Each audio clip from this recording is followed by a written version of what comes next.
Welcome to Real Life Mentoring, where we explore real life issues to help you make an authentic difference in the world.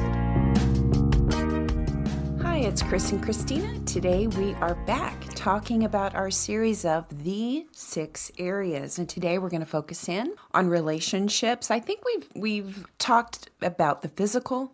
We've talked about the mental. Today we're going to be talking about the relational, but there's 3 other aspects when we refer to the 6 areas: spiritual, emotional, and professional or educational. And we're saying that these are what we refer to as the 6 areas, the components that make up a person. So why do we talk about this? Well, these directly impact all other areas of your life. And when one of the 6 areas is affected, there's usually a domino effect. And I keep this mantra going: what we feed grows. And so if one of your focus, or if your focus is off in of the 6 components that make you, if you are focusing in on one, then the others sometimes can bring imbalance. And so the goal here is always, as we're mentoring, to help bring balance to a person's life. Phew, that's a lot of intro, Chris. Can I talk now? Sure. Okay. When we talk about relationships, just to give you some introduction, to get your brain in a place of what do you mean by that? Mm-hmm. Well, let's start with God. Yeah. So we know you can have a relationship with God, with your spouse, with parents, with siblings, your children, with friends and colleagues, your community, such as people in your town. You can have relationships with others as a sense of a citizen of a country, a larger Christian community if you're in the Christian faith or whatever faith you're in. So just want to give you a broad perspective of relationships cover a lot of territory. Right, and they can be surface, they can be deep and real and authentic and raw, they can be healthy, they can be unhealthy. So that's why we're going to unpack a little bit about relationships. First of all, let's talk about, Chris, why is it important to talk about and address relationships with somebody that you're mentoring? I propose that question. Well, okay, I've experienced this before. This isn't about me, but as a mentor, I may be the first healthy and balanced relationship this person who I'm mentoring has ever experienced. Yeah. If you grew up in a dysfunctional home, if you've had difficult or even a lack of relationship with your father and mother growing up, a mentor in your life could be the first introduction to, wow, this is possible in a relationship, to have someone who gets to know me and value me and care for me. Well, not for everyone, but for some. Right. As I'm thinking about over the course of many, many years that I've been mentoring, when young women, when I meet them first, not always, but more often than not, the first thing that they want to talk about is a relationship. And usually it's in the sense where it's a difficult relationship. Either they're in a difficult relationship, where a lot of times it's a family relationship that is really difficult and they need to grow in some areas of boundaries. But more than the other 6 areas, relationships seem to come up as a topic between mentor-mentee for me. Well, if you take away relationships, what do we have left? Yeah. We have jobs, but that requires relationships at some point. Right. We have houses. Well, if you're married, you've got a family or you have a spouse with you. Mm-hmm. So you can't get away from relationships. Right. You really can't. And you don't want to, because take away relationships, guys, there's no purpose for existing without it. Well, let's look at how relationships directly impact our lives. Let's take the healthy approach. What does it look like when relationships affect you in a healthy way? When you have healthy relationships, what does that look like? Let's unpack that a little bit. Well, I feel known and connected with another human being. Mm-hmm. I feel valued. Again, we're talking about you have to have conversations. Sure. You want to have experiences together, and those over time will deepen, and you learn to care for one another. So what does it do for me? Yeah, I feel valued and known, and it can be enjoyable. Yeah, it's supposed to be. Probably everybody can identify, whether you're single or married or whatever your status is. When you fall in love, that's the beginning of discovery process where you think about that person a lot.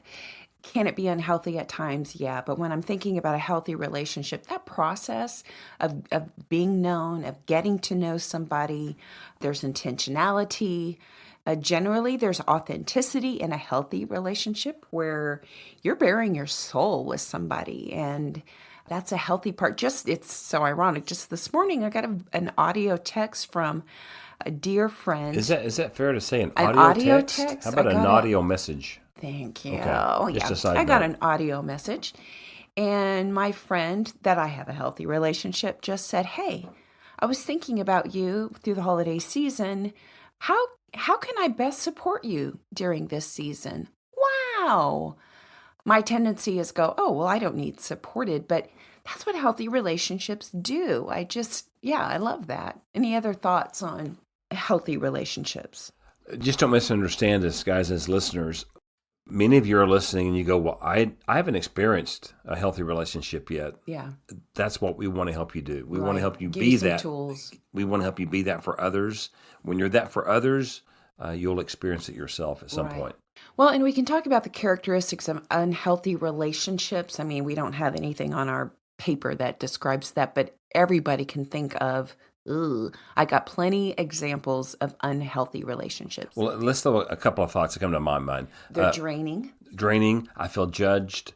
I feel neglected. I feel unseen. What else? I think of unhealthy relationships. If I try to set up boundaries, they're ignored or run over. Okay. There's maybe some criticism in unhealthy relationships. The need to people please with certain people. Yeah. There's conditionalism. If you do this, then you get this from me. Past abuse. Yeah. There's probably a lot more we could talk Yeah, about. the list could go on and on and Right. on about unhealthy relationships. So, talking about times when our other relationships affect us, Yeah. such as in the home. Yeah. My parents have both passed away, and as a listener, I want you to understand, I am not disrespecting my parents.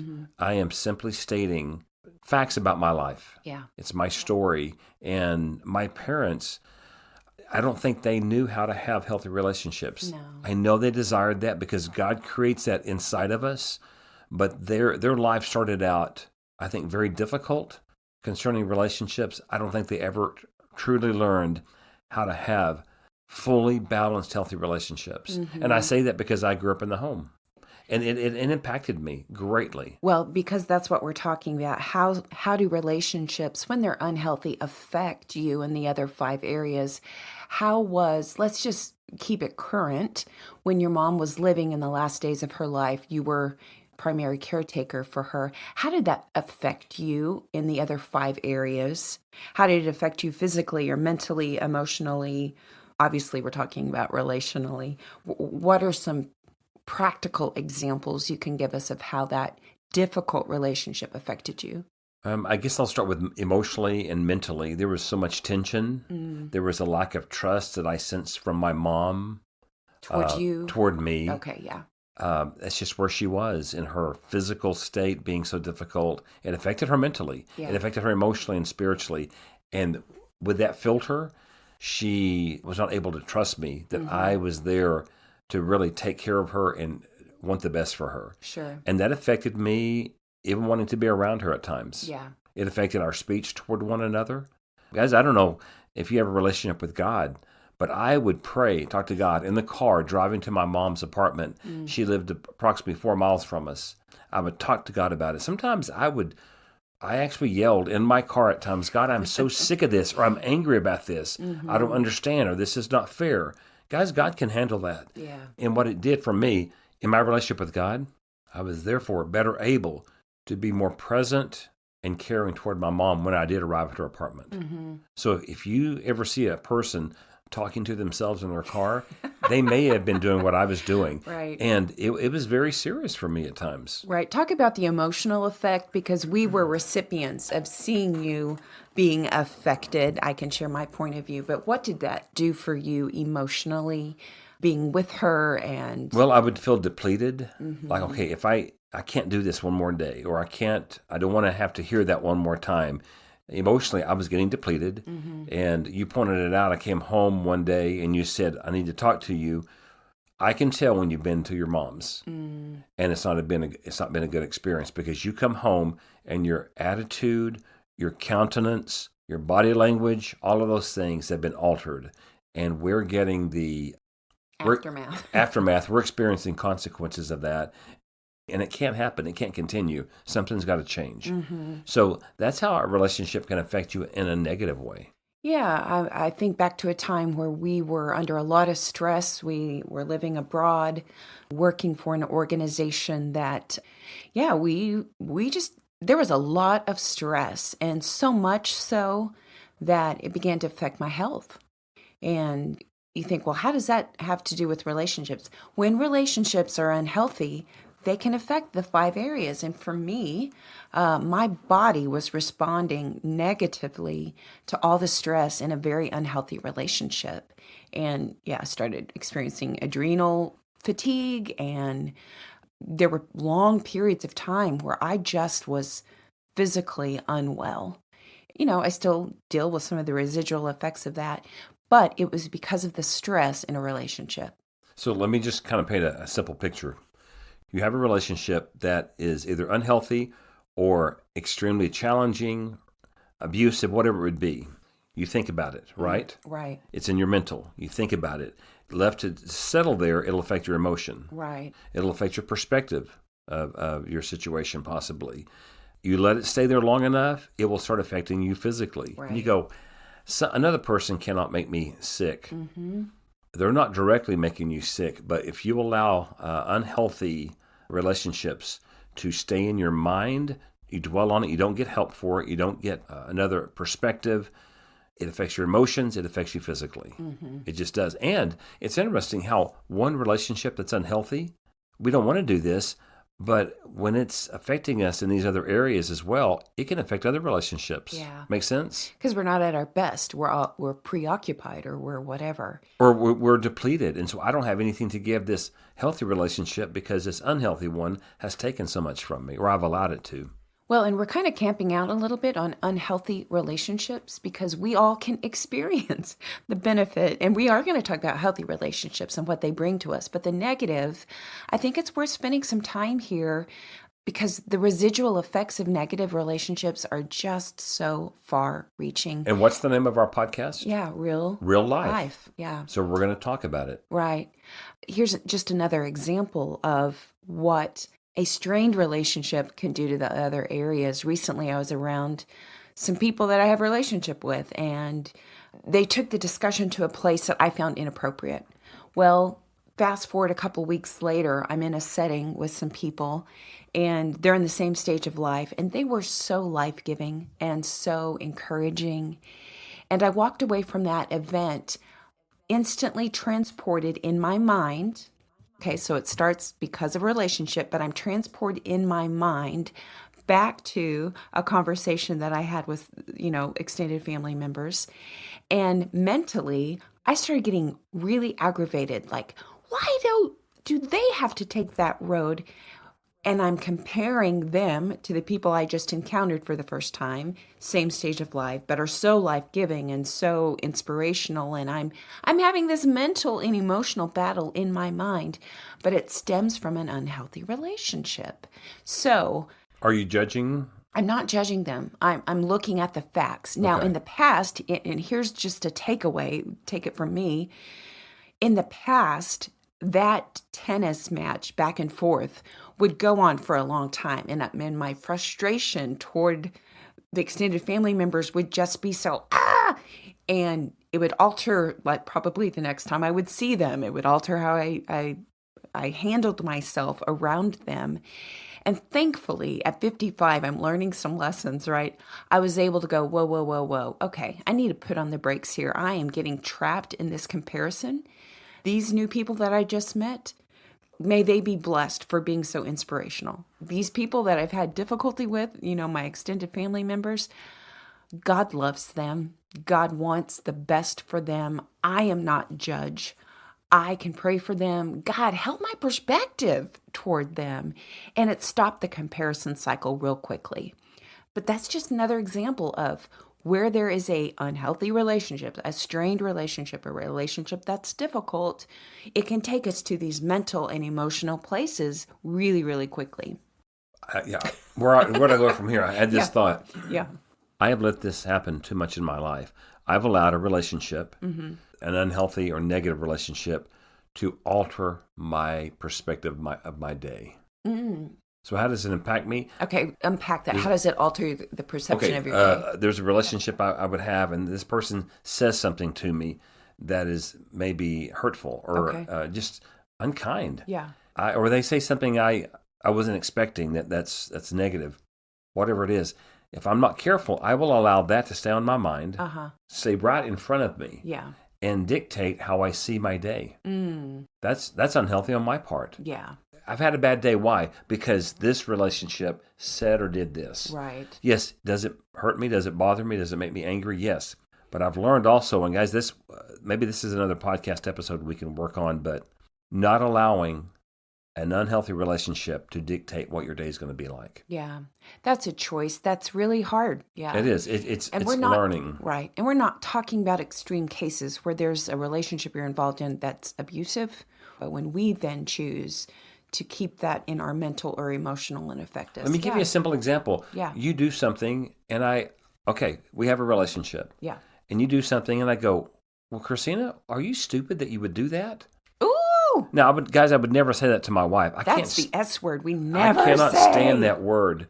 But what would that do to your mental and emotional instantly? Oh, I would be highly offended. I would probably want to avoid you for the rest of that week. No, at least that day. I would be crushed that you use the S word on me. Well, I'm just saying that because, guys, words come out of our mouth sometimes so quickly, and we may not even be aware of the damage we're doing to relationships. Yeah. You know, if you're an outgoing personality, you may have to really take a look at how you're saying things. Yeah. I'm more of an extrovert, and I've had to learn over the years, don't say that because it could be taken this way and hurt someone. Well, just a simple example. Yeah. Use our words wisely because we need to care about relationships. Well, let's chase a rabbit real quick. These are not on the notes, by the way. Let's chase a rabbit real quick. I think sometimes we in our relationships, I'm thinking of a few relationships there's a lot of joking in that relationship. And sometimes that joking goes too far where we err on the side of always cutting up and being silly, where either we err maybe making fun of that person. Well, that's just what we do with that person. Ooh, I've been on the receiving end of that, and that's not always really fun. So that just ties into, I thought about that when you said, if we're extroverted, if there's a certain pattern, maybe we need to take an assessment of always joking, using sarcasm. What are we doing really in what we would perceive as good relationships to go, wait, let's be really honest. Sometimes we've been in situations with other couples and I've gone too far and I've made you the end of a joke where my intention was so like, but because of your age, ha ha ha ha, and it wasn't really respectful or whatever, or vice versa. Let's just be careful in our relationships. I've done that with you in the past as well. Okay, let's stick a pin in that, and let's talk about how relationships gives meaning to our lives. We know the harm that it affects, but I just want to pull out a statistic here. The Harvard Health Publishing article of December 2010, I want to read what it says. I thought it was really interesting. Social connections give us pleasure. They also influence our long-term health in ways every bit as powerful as adequate sleep, a good diet, and not smoking. Dozens of studies have shown that people who have social support from family, friends, and their community are happier, have fewer health problems, and live longer. So we all know experientially what good relationships do, but here's a Harvard published article that says good relationships really do benefit our lives. I think we can see in the Bible, again, we take a biblical approach to life that God created us to be in relationship. I mean, if you look in Genesis 1, God is referring to, let's make man in our image. He is three persons in one, and we're not going to get all into that, but he's in relationship with us from the get-go. He wants to have a relationship with us. Jesus, when he was on the earth, he chose 12 to be up close, personal, live life, be authentic with.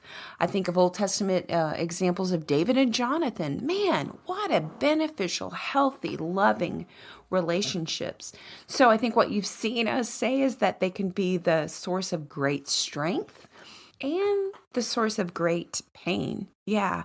Let's talk about some sources of strength. Okay, let me add this for a moment. Yeah. So relationships are meant to give meaning to our lives. That's how God has designed this. Sure. So take 5 minutes sometimes, guys. Get quiet and look at your relationships and discover, do I have relationships that bring real meaning to my life? If they don't, there's no shame in that.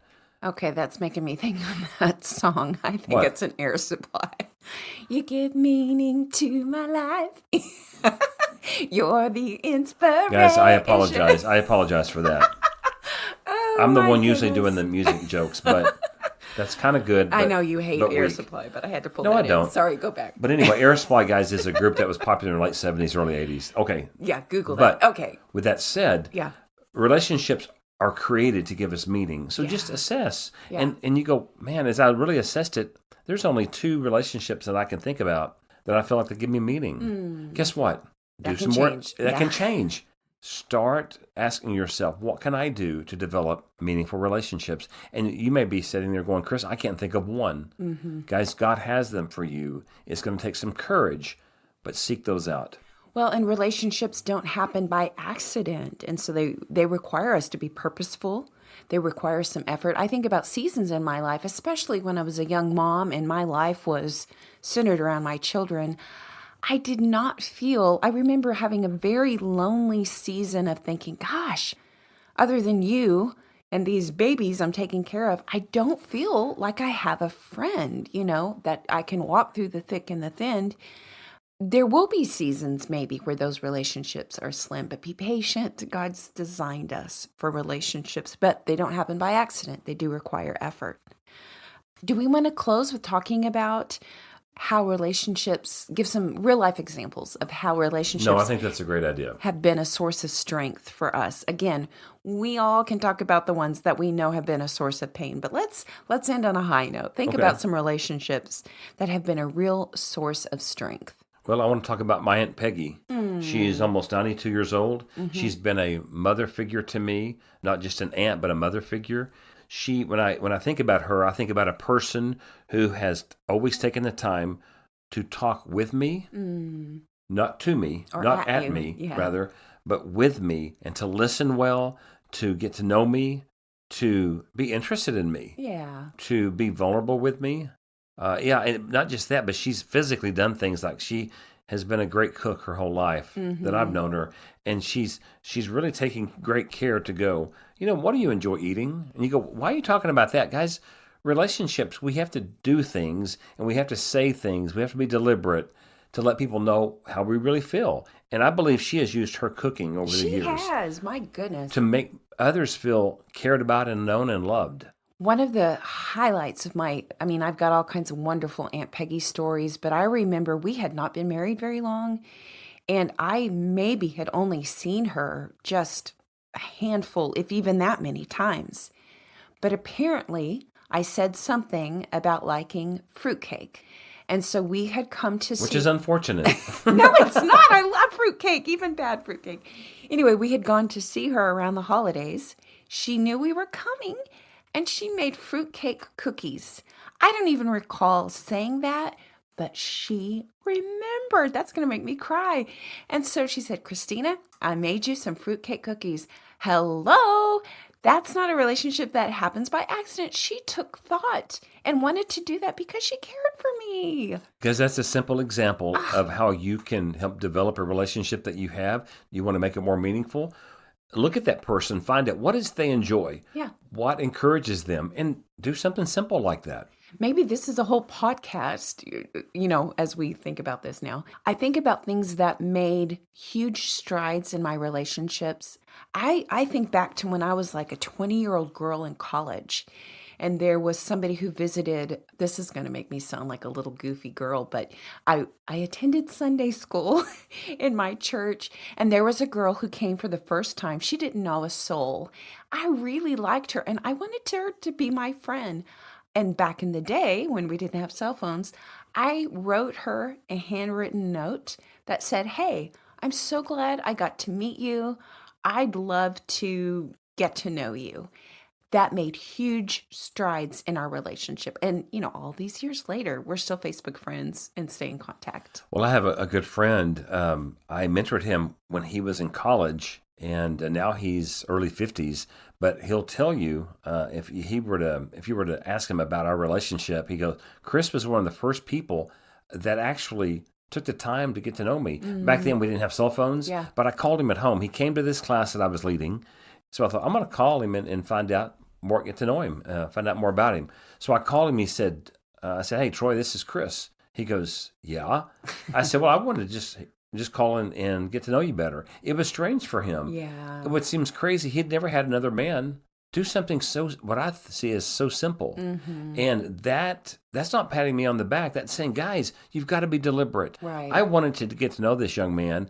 Fast forward 30-something years, we're still the best of friends. Well, I think if you're listening going, well, that's not who I am, maybe you could change that. I think the relationships that I have, very few people have been pursuing me. I by nature, I'm more of an introvert, but I've also thought, gosh, if I see somebody that I want to get to know, I'm going to move toward that person. I think about the relationships I have in my life, 2 young women that are so special in my life. I pursued them. I asked them out for coffee. I said, hey, I would really like to get to know you. So yeah, maybe that's a challenge. Can I close out with these statements just as a reminder, guys, that, what was I going to say here? That relationships that God has given us, they come from Him. They're meant to give meaning to our lives. Yeah. We're created for relationships. They can be a great source of strength and comfort for us. They don't happen by accident. Right. It takes work. It takes some effort, but it's worth it. They can give us great stability, and that's worth remembering, guys. Yeah. So we're going to continue this discussion on relationships in another podcast. So thank you for listening today. Chris, thanks. You just did a great job of recapping all of that. If you like what you're hearing, would you subscribe to our podcast, leave a rating and review? Hey, would you do us a favor? Would you recommend this podcast to a family or friend? So as always, thank you for listening to today's podcast.